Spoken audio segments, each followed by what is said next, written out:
In today's video, I'm going to show you exactly how to group columns in Google Sheets, walking you through every method so you can organize your spreadsheets like a pro. Whether you're just starting out with Google Sheets or you've been using it for a while, learning to group columns is a game-changing skill. It helps you hide and show related data with a single click, keeping your sheets clean and your focus sharp. If you find this helpful, please like and subscribe, and let's get started.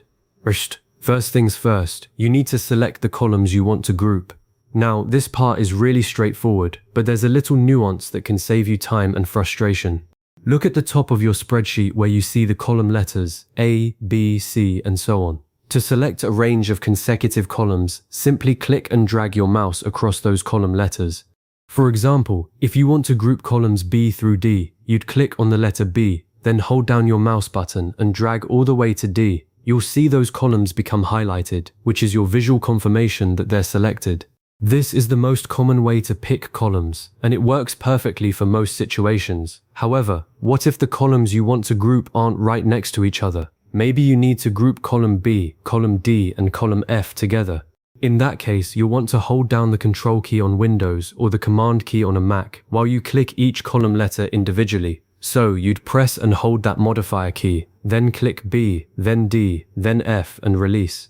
Just be aware that Google Sheets will group them as a single block, so even though they're not adjacent, they'll collapse and expand together as one unit. This is a really powerful trick for complex spreadsheets where your related data isn't neatly lined up next to each other. One quick pitfall to avoid: if you accidentally select a whole row instead of the column letters, you'll end up grouping rows instead. So always double check that you're clicking on the lettered headers at the very top.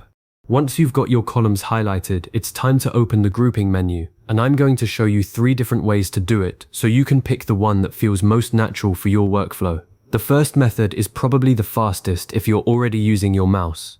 Simply right-click on any of the highlighted column letters. A context menu will pop up, and you'll see an option that says Group Columns with the range shown in parentheses. Just click that and your columns are grouped instantly.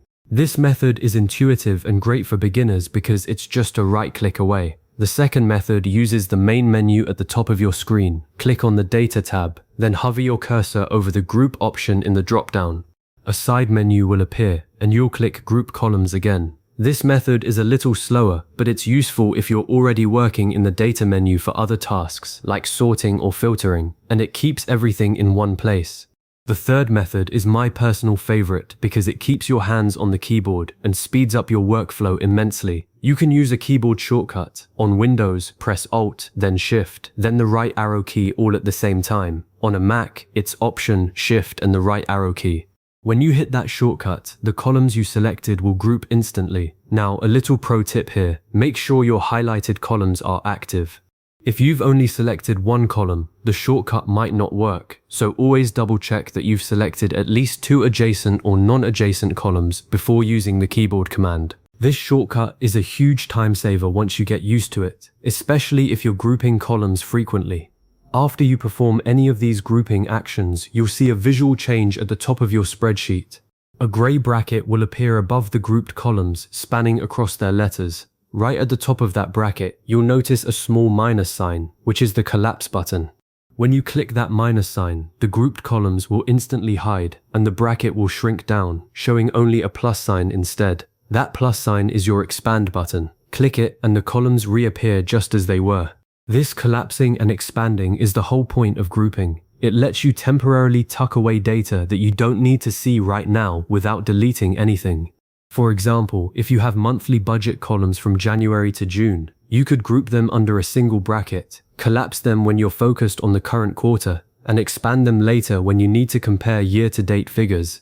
One common mistake beginners make is thinking that grouping actually deletes the data or moves it somewhere else. It doesn't. It just hides it visually, and the data is still fully there, ready for formulas and calculations.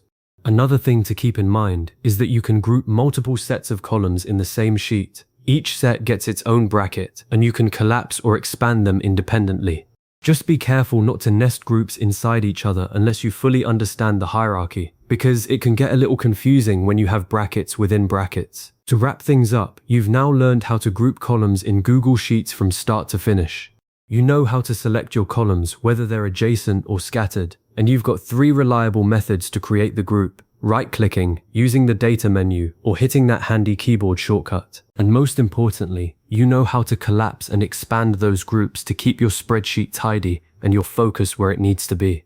The real benefit here is that grouping transforms a cluttered, overwhelming sheet into a clean, navigable dashboard that only shows the data you need at any given moment. As a next step, I'd encourage you to try grouping rows in the same way. The process is identical, just working with row numbers instead of column letters.